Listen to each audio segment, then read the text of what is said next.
Hello and welcome back in my class, जिसमें हम पढ़ रहे हैं the sound of music. Second chapter है ये 9th क्लास की बुक बिहाइव से। इस पर एक वीडियो पहले आ चुकी है। जिन्होंने अभी तक वीडियो नहीं देखी, डिस्क्रिप्शन लिंक में जाकर वीडियो देख लें। इसमें हम एवलिन ग्लेनी के बारे में पढ़ रहे हैं, जो कि सुन नहीं सकती लेकिन फिर भी सब कुछ महसूस करती है यानी सुनती है। उसके बॉडी का हर पार्ट जो है सुनने का काम करता है। इस पर हमने 2 पैराग्राफ पढ़ लिए हैं। तीसरे पैराग्राफ पे आते हैं।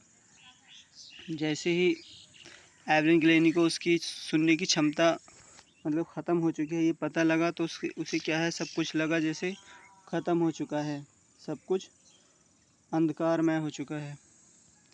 फिर आगे एवलिन ग्लेनी के बारे में पढ़ते हैं। But Evelyn was not going to give up. Give up means होता है त्यागना है, छोड़ना।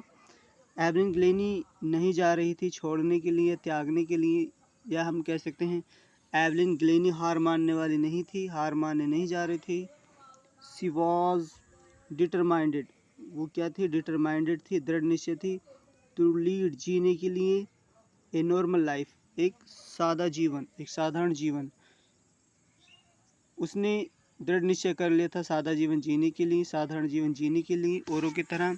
एंड परस्यू, और अनुसरण किया या फॉलो किया या पीछा करना। हर इंटरेस्ट इन म्यूज़िक, अपनी दिलचस्पी जो उसके अंदर संगीत के अंदर थी, उसको उसने पूरा करने के लिए उसका पीछा किया। वन डे, एक दिन। सी नोटिस मतलब ध्यान देना। उसने एक दिन ध्यान दिया एक गर्ल, एक लड़की पर। प्लेइंग, बजा रही थी। एक जाइलोफोन बजा रही थी। जाइलोफोन इस तरह का इंस्ट्रूमेंट होता है, ये म्यूज़िक में काम आने वाला इंस्ट्रूमेंट है। तो उसने एक दिन एक लड़की को ये जाइलोफोन बजाते हुए देखा। एंड डिसाइडेड, और निर्णय लिया, दैट कि सी वांटेड टू प्ले, वह चाहती थी बजाना, इट इसको, टू यानी वह भी इसको बजाना चाहती थी। मोस्ट ऑफ द टीचर्स, अधिकतर जो टीचर थे, डिस्करेज्ड हर, उसे क्या डिस्करेज करते थे। डिस्करेज कहते हैं किसी को हतोत्साहित करना, किसी की हिम्मत तोड़ना। डिस्करेज, करेज का जो है एंटोनियम है, करेज का उल्टा है। करेज कहते हैं किसी की हिम्मत बांधना या किसी को उत्साहित करना, और डिस्करेज उसका उल्टा होता है, किसी की हिम्मत तोड़ना। अधिकतर टीचर उसकी हिम्मत तोड़ते थे। बट लेकिन परक्यूशनिस्ट रॉन फॉब्स, एक परक्यूशनिस्ट है रॉन फॉब्स, आगे बताऊंगा मैं परक्यूशनिस्ट क्या होता है। स्पॉटेड हर पोटेंशियल, उसकी स्पॉटेड कहते हैं चिन्हित करना। स्पॉटेड वैसे जगह के लिए आता है, दाग या धब्बा भी स्पॉट कहते हैं उसे। तो रॉन फॉब्स ने एक दिन चिन्हित किया या ध्यान दिया हर पोटेंशियल, उसकी क्षमता पर। पोटेंशियल कहते हैं क्षमता, किसी के अंदर की पावर, इसे पोटेंशियल कहते हैं। यानी कि रॉन फॉब्स ने उसके अंदर जो क्षमता थी उसे पहचान लिया। He began to tuning to large drum, उसने बिगेन शुरू कर दी बाय ट्यूनिंग, बजाते हुए, टू लार्ज ड्रम, 2 बड़े ड्रम को। ऑन डिफरेंट नोट्स कहते हैं धुन को, लय को या ताल को या तरंगों को। उनने 2 अलग अलग धुन या तरंगे 2 ड्रम को लेकर बजानी शुरू करी। Don't listen through your ears, मत सुनो। डोंट लिसन, मत सुनो। थ्रू योर ईयर्स, अपने कानों के जरिए, यानी अपने कानों के माध्यम से मत सुनो, क्योंकि कान से तो सुन नहीं सकती थी। अगर वो कानों को लगाने की कोशिश करती तो उसे कुछ आवाज़ नहीं आती। तो इसलिए रॉन फोर्ब्स कहते हैं उनसे कि अपने कानों के जरिए, अपने कानों से मत सुनो। ही वुड से, वह कहता है, यानी फोर्ब्स कहता है, ट्राई टू सेंस इट, इसे समझने की कोशिश करो।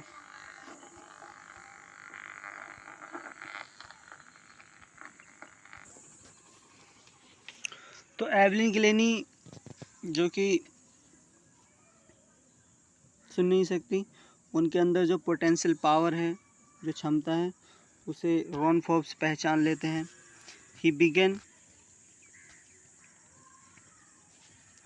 Begin to tuning he began by tuning, वो शुरू कर देते हैं बाय ट्यूनिंग, बजाते हुए, टू लार्ज ड्रम, दो बड़े ढोल को, टू डिफरेंट नोट्स, अलग अलग नोट्स पर, नोट्स कहते हैं तरंगों पर या लय ताल, नोट्स बोलते हैं उसे, दो अलग अलग ताल के साथ बड़े बड़े ड्रम को बजाना शुरू करते हैं और कहते हैं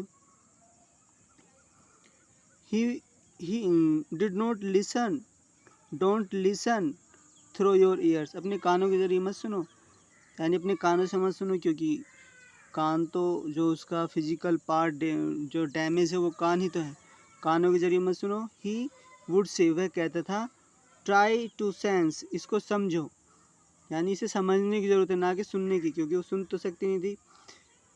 इट, इसको यानी संगीत को, सम अदर वे, दूसरे तरीके से, यानी इसे सुनने के बजाय इसे समझने की कोशिश करो दूसरे तरीके से।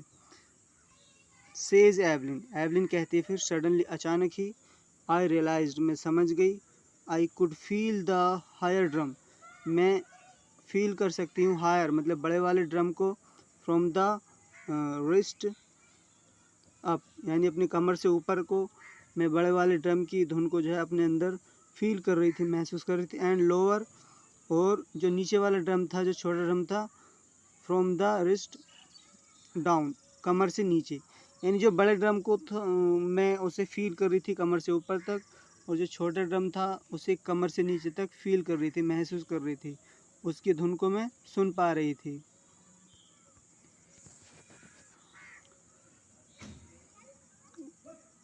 फोब्स, जो फोब्स था, रिपीट करते हैं यानी दोहराते हैं, द एक्सरसाइज, वह एक्सरसाइज, यानी वही ढोल की बजाने की आवाज़ को महसूस कर सके, जब एक्सरसाइज बार बार रिपीट होगी तो उसे अभ्यास हो जाएगा। एंड सून, जल्दी ही, एवलिन डिस्कवर्ड, एवलिन खोज लेती है, दैट की, सी कुड सेंस, वो समझ सकती है, सर्टेन नोट्स, सर्टेन मतलब निश्चित, नोट्स निश्चित तरंगों को या भिन्न भिन्न तरंगों को अलग अलग रूप से समझ सकती है, in different parts of her body, यानी अपने अलग अलग डिफरेंट अलग अलग जो पार्ट हैं वो बॉडी, उसके बॉडी के उन अलग अलग पार्टों से अलग अलग जो टोन्स हैं, जो अलग अलग तरंगे हैं, अलग अलग लय ताल हैं, उन्हें समझ सकती है।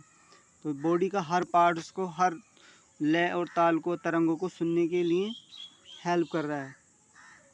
आगे क्या बोलते हैं, आई हैड लर्नड, और मैंने सीख लिया था, टू ओपन, खोलना, माई माइंड, अपने माइंड को, यानी अपने दिमाग को कब खोलना है सुनने के लिए मैंने सीख लिया था। एंड बॉडी, और बॉडी को, यानी बॉडी और दिमाग को कब कैसे इस्तेमाल करना है, तो साउंड के लिए यानी सुनने के लिए उसने सीख लिया। एंड वाइब्रेशन, और वाइब्रेशन के लिए, कंपन को यानी धुन के लिए। तो साउंड और उसकी धुन, उसकी कंपन जो होती है, उसे सुनने के लिए अपने माइंड और बॉडी को मैंने कब ओपन करना है ये सीख लिया। द रेस्ट, और बाकी अब जो काम बचा है, द रेस्ट मतलब बाकी जो है, सिर्फ कहते हैं ओनली, केवल एक, सिर्फ भी कह सकते हैं इसे। अब क्या बचा है, द रेस्ट वाज सिर्फ, जो महज बचा था वो था डिटर्मिनेशन, मेरा दृढ़ निश्चय, एंड हार्ड वर्क, और कठिन कार्य, यानी डिटर्मिनेशन या दृढ़ निश्चय और हार्ड वर्क की केवल अब जरूरत रह गई थी, और उसने अब सुन लिया, मतलब उसने अब अपनी बॉडी को फील करने वाला बना लिया था कि कुछ भी वो फील कर सके।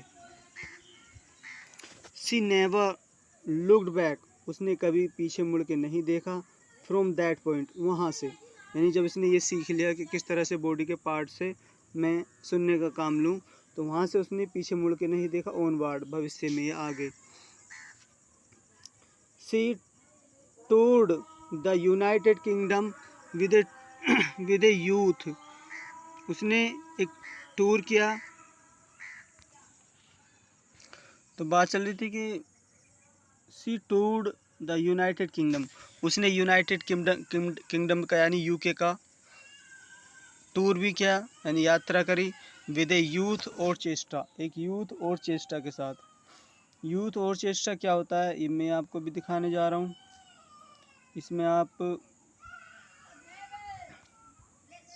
ये यूथ और चेस्टा है, इसके अंदर जो सभी एक तरीके से मतलब बहुत सारे जो म्यूजिशियन होते हैं मिलकर किसी धुन को या ताल को बनाते हैं। ये यूथ ऑर्केस्ट्रा का एक ग्रुप है। इस ग्रुप में गई थी ये यूके में।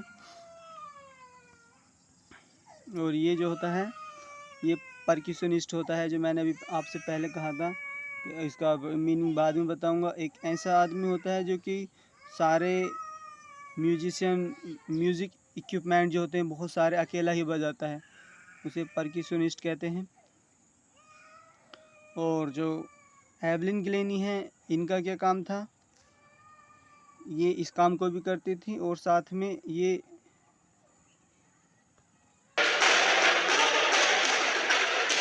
एवलिन गिलेनी है जो कि इस वक्त एक परक्यूशनिस्ट की परफॉर्मेंस को पूरा कर रही है।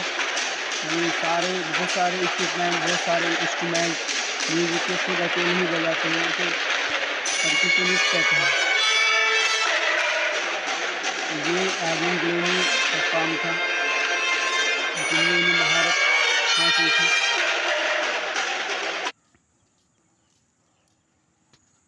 अपने चैप्टर पे चलते हैं अब। तो इस ग्रुप में, ये ऑर्केस्ट्रा के ग्रुप में यूके गई यानी ब्रिटेन गई। बाय द टाइम और समय के साथ सी वाज 16, जब वो 16 साल की हो गई। She had decided to make, उसने निर्णय ले चुकी थी to make music her life, संगीत को अपनी लाइफ बनाने के लिए उसने निर्णय ले लिया। सी ऑडिशन मतलब ऑडिशन होता है जैसे फिल्मी दुनिया में या किसी म्यूज़िक की जगह पर जब कोई मतलब उसमें जाने के लिए, उसमें जॉब पाने के लिए या फिल्मों में काम करने के लिए कोई जाता है तो उसका इंटरव्यूवर्स एक तरह से इंटरव्यू लेते हैं। इसमें क्या होता है, उससे क्वेश्चन नहीं बल्कि उससे जो एक्टिंग है एक्टिंग करवा के दिखाया जाता है। और जो गाने के लिए कोई ऑडिशन देने जाता है तो उससे गाना मतलब सुना जाता है। और जो कोई संगीत के लिए जाता है तो उससे बजवा के दिखाया जाता है। तो ये इन्होंने बहुत सी जगह ऑडिशन दिए, यानी अपने संगीत को, अपनी जो इनके अंदर क्षमता थी उसे शो किया, उसे दिखाया। और अब जो गई हैं, अब जो बात चल रही है, इन्होंने ऑडिशन दिया था, एक इंटरव्यू दिया था for the royal academy of music. Royal academy of music के लिए इंटरव्यू दिया था एंड स्कोर्ड, और इन्होंने स्कोर किया था one of the highest mark, यानी बहुत अच्छे मार्क ने स्कोर किए in the history of the academy. Academy के अंदर जो इतिहास बने हैं अच्छे अच्छे नंबरों के, उन नंबरों में एवलिन गिलेनी ने भी महारत हासिल की। सी ग्रेजुअली धीरे धीरे, ग्रेजुअली कहते हैं धीरे धीरे को, moved from orchestral work to solo performance, यानी कि वो धीरे धीरे जो है चली गई फ्रॉम द ऑर्केस्ट्रल, यानी ऑर्केस्ट्रल वर्क से, यानी बहुत सारे लोग मिलकर जो एक धुन तैयार करते हैं उसमें से ये कहाँ शिफ्ट हो गई, टू सोलो परफॉर्मेंस। यानी सोलो कहते हैं अकेले को, और परफॉर्मेंस मतलब प्रदर्शित करना, अकेले ही प्रदर्शित करने वाले धुन को और ताल में, धुन को या ताल को अकेले ही प्रदर्शित करे, उस ओर चली गई। At the end of her 3 year course, उसके 3 साल के कोर्स में, जो ये इसमें रॉयल एकेडमी में कोर्स करने आई थी म्यूज़िक का 3 साल का, उसके 3 साल के कोर्स में सी हैड कैप्चर उसने हथिया लिए, कैप्चर मतलब पा लिए, मोस्ट ऑफ टॉप अवार्ड्स, जो बड़े बड़े टॉप अवार्ड्स थे, अक्सर टॉप अवार्ड्स जो थे उसने वो कैप्चर कर लिए, यानी पा लिए, हथिया लिए। इतना ही रहने देंगे, बाकी वीडियो में कल आपको मिल जाएगा।